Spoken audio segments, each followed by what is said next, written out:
아멘. 네, 감사합니다.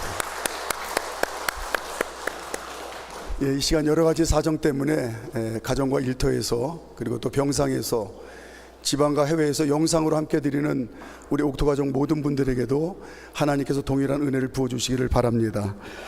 하나님께서는 하나님 자녀들이 강하고 담대하기를 원하시는 좋으신 아버지십니다.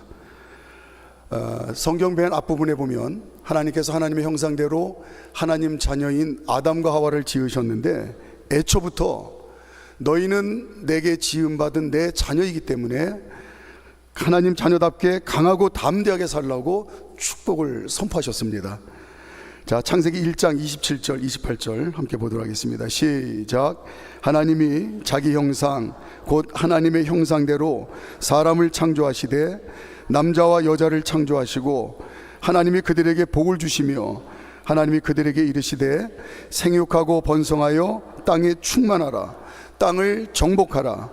바다의 물고기와 하늘의 새와 땅에 움직이는 모든 생물을 다스리라 하시니라. 아멘. 예, 충만하라, 정복하라, 다스리라.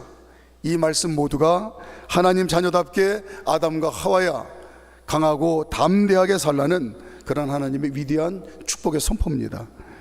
성경에 보면 하나님께서 믿음으로 산 신앙의 위인들에게 동일하게 말씀하셨어요.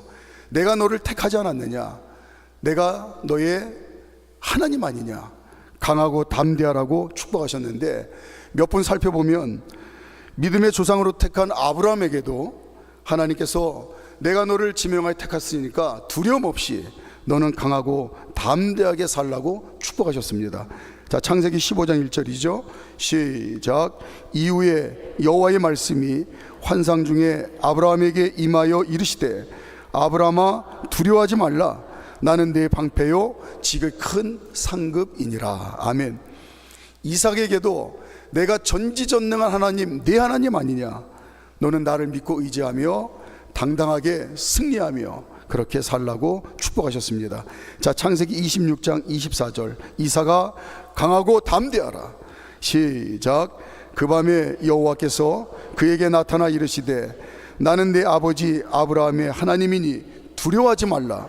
내 종 아브라함을 위하여 내가 너와 함께 있어 내게 복을 주어 내 자손이 번성하게 하리라 하신지라. 아멘. 내가 네 하나님이니까 두려워하지 마라. 강하고 담대하라.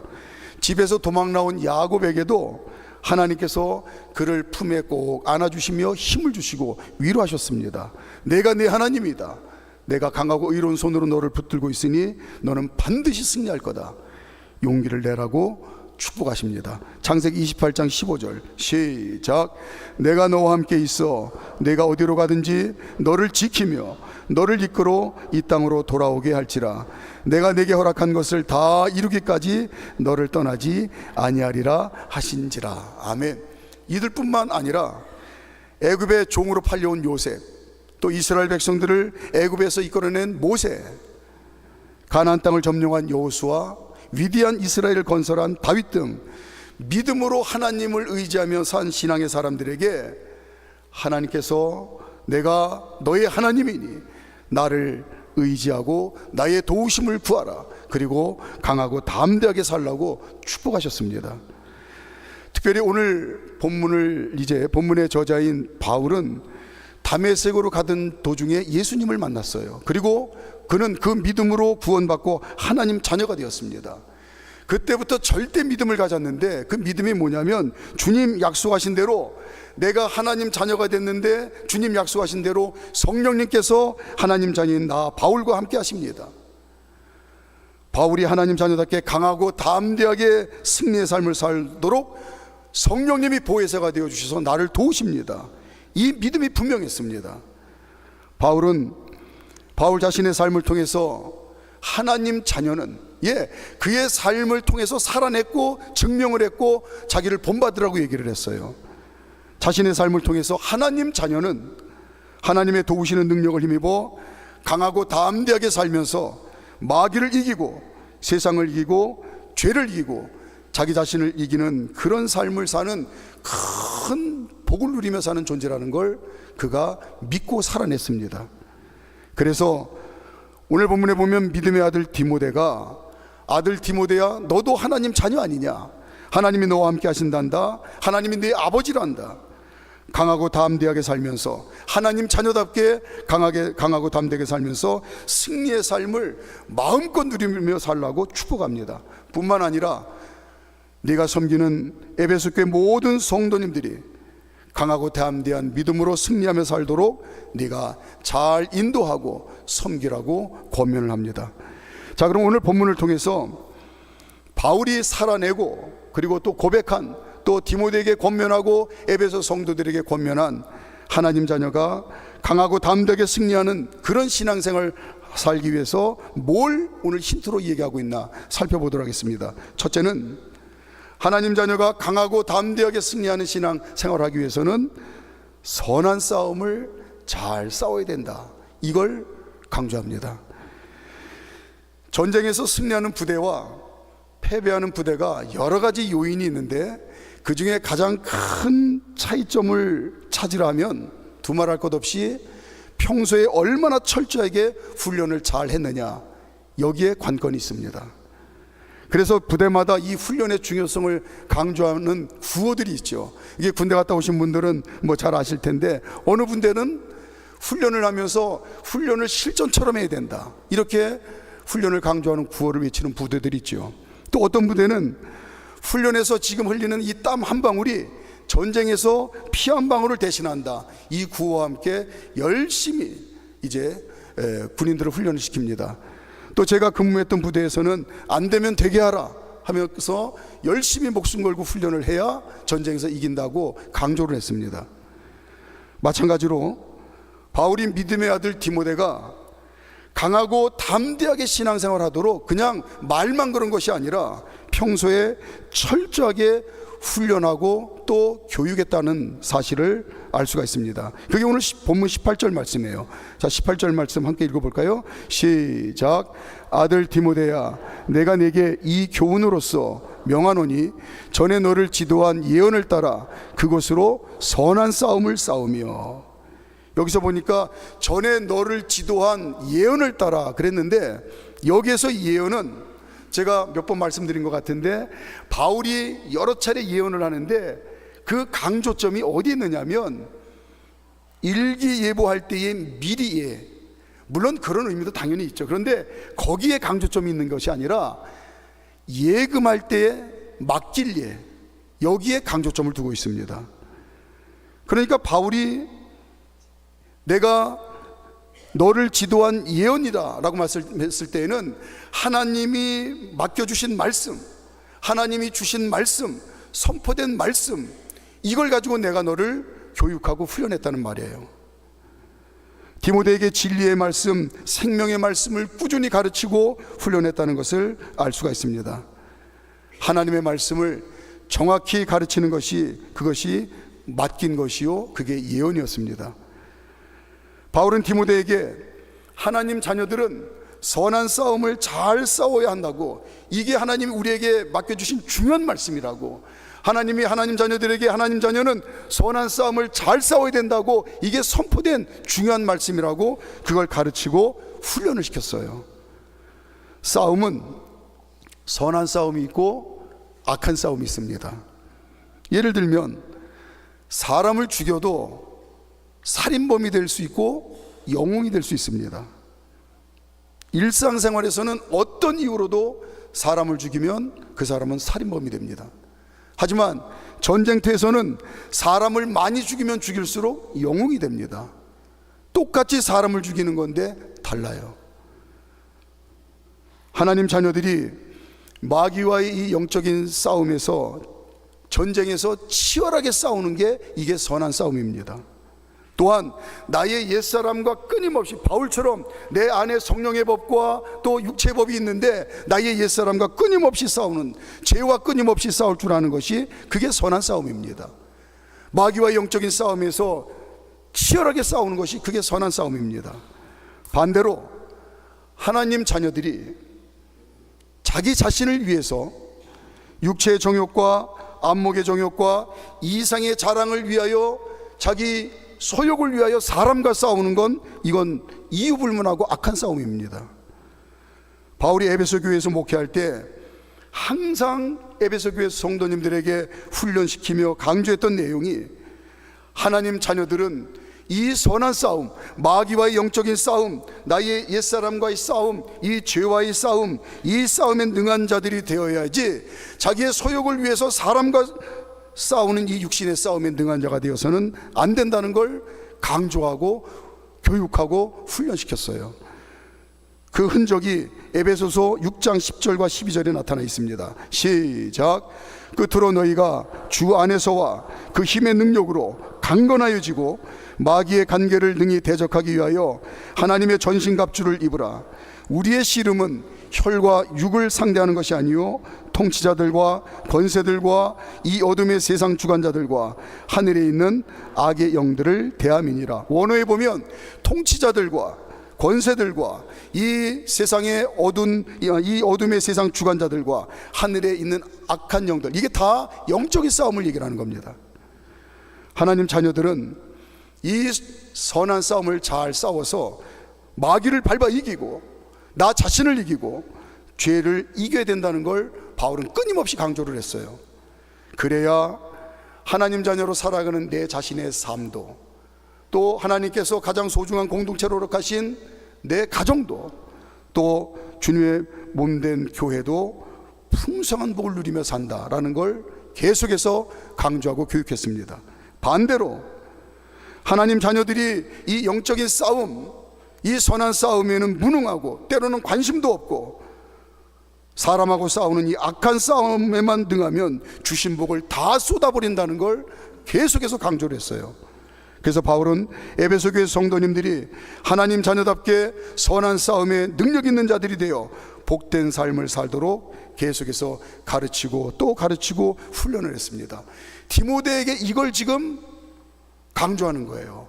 네가 내 뒤를 이어서 에베소 교회에 이제 목회자가 되었으니 너도 나처럼 이 일에 너와 또 에베소 교회 모든 성도님들이 선한 싸움에 능한 자들이 되도록 이 일에 더욱 힘쓰라고 권면을 하고 있습니다.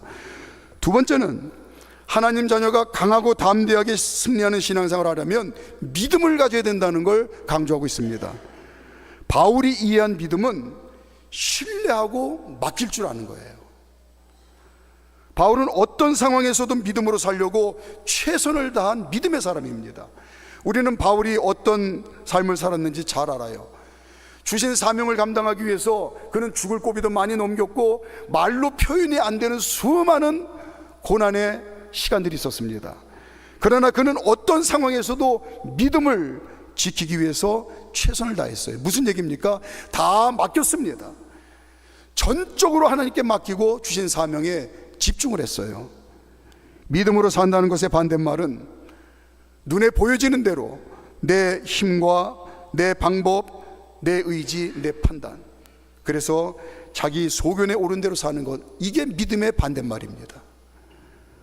마태복음 8장에 보면 제자들이 예수님과 함께 배를 타고 갈릴리 호수를 건너다가 큰 풍랑을 만나게 됐죠. 제자들의 그 핵심 멤버들이 대부분 어부였잖아요. 갈릴리에서 잔뼈가 굵은 사람들입니다. 그래서 풍랑을 만났는데 늘 그랬듯이 자기들 힘으로 이 풍랑을 헤치고 나가려고 열심히 애를 썼는데 이게 웬일입니까? 예상치 못하게 풍랑이 더 거세져서 죽게 생겼습니다.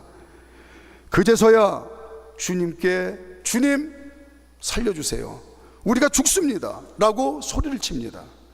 이때 예수님께서 하신 말씀이 어찌 무서워하느냐, 믿음이 적은 자들아 라고 말씀하셨습니다. 무슨 뜻입니까?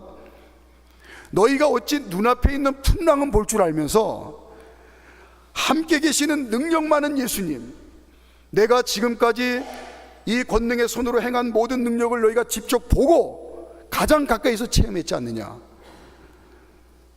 능력 많은 예수님이 함께 있음을 보고 그 예수님을 의지하고 맡기지 못한다고 하는 그런 말씀입니다. 그래서 믿음이 적다고 하는 거예요. 맡기지 못하는 거예요. 존 웨슬리 목사님도 그의 설교에서 믿음이란 자기 자신이나 자신의 행위에 대한 의지에서 벗어나 오직 하나님의 자비에 자신을 맡기는 겁니다. 이는 마치 젖먹이 아이가 어머니 품에 안겨 있는 것과 같습니다. 이렇게 믿음을 설명했어요.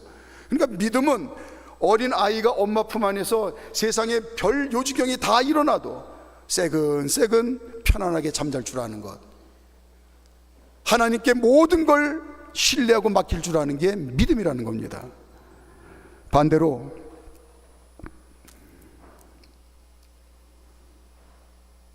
바울은 중요한 한 가지 사실을 이 일을 통해서 깨달았습니다.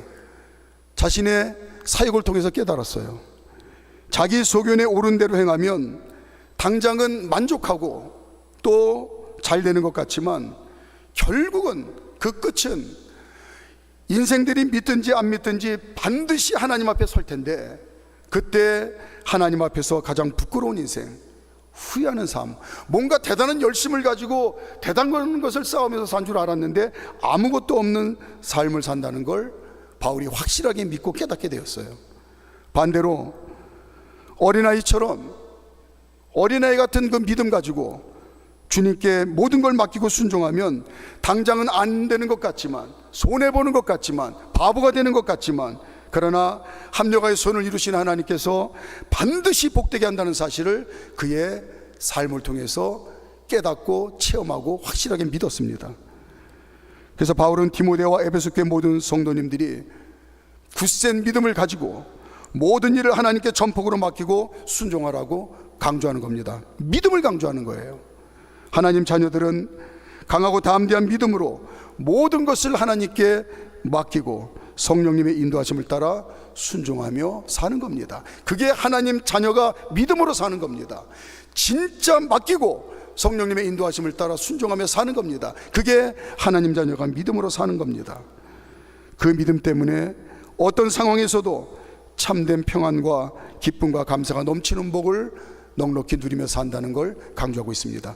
마지막으로 세 번째, 하나님 자녀가 강하고 담대하게 승리하는 신앙생활을 하려면 오늘 본문에 보니까 19절에 착한 양심을 가져라 이렇게 말합니다. 양심을 좀 쉽게 설명하자면 남이 안 볼 때 보고 있는 것처럼 말하고 생각하고 행동할 줄 아는 것, 이게 양심이다 설명하면 크게 틀리지 않을 것 같습니다. 예를 들어서 운전하고 가는데 한적한 시골길을 가게 됐습니다. 빨간 신호등이라 이제 섰는데 차도 없고 사람도 없어요.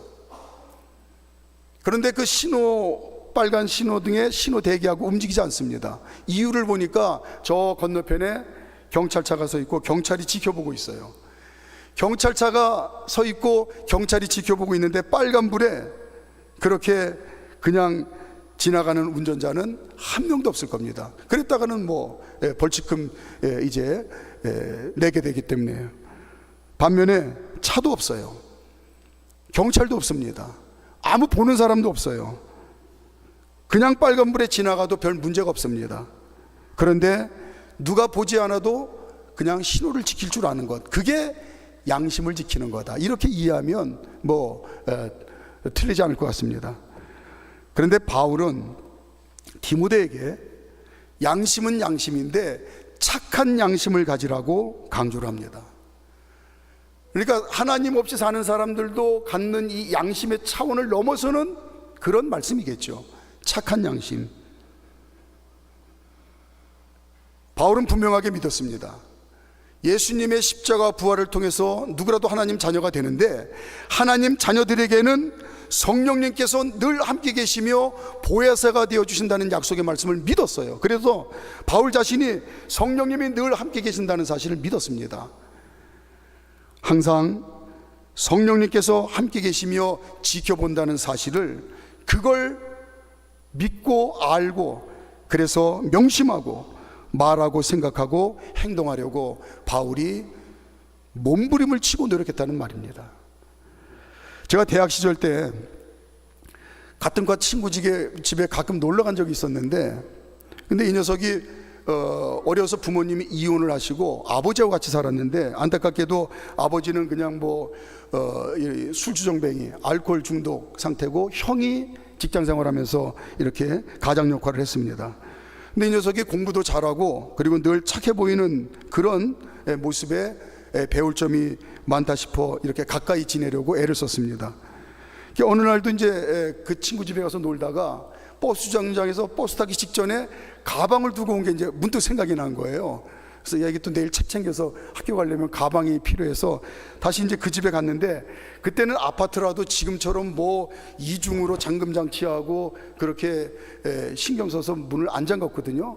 그래서 그냥 늘 하던 대로 가서 문을 살짝 열고 들어가려고 하는데 저 안방 쪽에서 막 큰 소리가 나는 거예요. 근데 이 녀석 목소리인데 귀를 의심할 정도로 차마 입에 담지 못할 막 쌍욕을 아버지한테 하는 겁니다. 그리고 가만히 잠깐 들었는데 손찌검을 하는 소리까지 들리는 거예요. 얼른 문을 닫고 도망치듯이 살짝 문을 닫고 그냥 돌아오면서 너무 충격이 되고 가슴이 아팠습니다. 근데 이제 나이 먹고 이렇게 지나면서 보니까 그게 뭐 그럴 수 있는 게 인생이다. 인생이 보여지는 게 다가 아니고 보여지는 겉과 속이 얼마든지 다를 수 있는 게 그게 우리네 인생이다. 하지만 바울은 우리는 하나님 자녀 아니냐, 하나님 없이 사는 사람들은 보이는 겉과 속이 얼마든지 다를 수 있지만 그게 하나도 이상하지 않지만 하나님 자녀들은 착한 양심을 가지고 살아야 된다. 우리 안에는 성령님이 계시지 않느냐. 그래서 착한 양심을 가지고 산다는 것은 어디에서 어떤 상황에서 어느 누구에게라도 말하고 생각하고 행동할 때 지금 내 안에 성령님이 계시다는 사실을 진짜 믿고 성령님이 보고 듣고 있다는 사실을 진짜 믿고 말하고 또 생각하고, 내 이 생각도 성령님은 아시지, 저 사람은 모르지만 성령님은 아시지, 이 사실을 진짜 믿는 거라고, 그것이 선한 양심이라고 이야기하고 있습니다. 그러니까 다르죠. 마치 성령님 없는 것처럼 하나님 자녀들이 성령님 없는 것처럼 무시하고 내 마음대로 말하고 생각하고 행동하는 건, 그건 착한 양심이 아니라 비양심이다. 그러니까 세상이 말하는 양심과 비양심 차원이 달라요. 성령님이 분명히 함께 계시는데 성령님이 없는 것처럼, 모르는 것처럼 그렇게 우리가 비양심으로 하나님 자녀들이 말하고 생각하고 행동하면 마귀는 신바람이 난다는 겁니다. 마귀는 기가 막히게 잘 알죠. 어김없이 틈타서, 그래서 내가 비양심으로 말하고 생각하고 행동하는 걸 박수치면서 마귀가 열심히 응원하며 잘한다고 칭찬하고 부추기고 힘을 실어준다는 겁니다. 그렇지, 그렇게 하는 거야. 그러면 마귀는 좋고 나는 잠깐 만족할지 몰라도 주님 몸이신 교회가 흔들거립니다. 성도들이 실족을 해요. 그래서 바울은 디모데와 에베소교회 성도들이 하나님 자녀답게 강하고 담대하게 승리하는 신앙생활을 하려면 무엇보다도 착한 양심을 가지라고 강하게 권면하고 있습니다. 말씀을 정리합니다. 하나님 아버지께서는 하나님 자녀들이 강하고 담대하게 승리하는 신앙생활을 하도록 축복하십니다. 주신 복을, 이 주신 복을 풍성히 누리며 살려면 첫째, 무엇보다도 선한 싸움을 잘 싸워서 나를 이기고 죄를 이기고 마귀의 괴계를 날마다 밟아 이겨야 됩니다. 두 번째는 굳센 믿음을 가지고 우리의 삶 전폭을 주님께 맡기고 성령님을 의지할 줄 알아야 됩니다. 세 번째는 늘 성령님과 동행하는 착한 양심을 가져야 됩니다. 아무쪼록 강하고 담대하게 승리하는 신앙생활을 더욱더 잘하는 우리 성도님들 가정돼서 믿음의 명문 가문을 든든히 세워나가는 축복의 역사가 있으시기를 주님의 이름으로 축복합니다.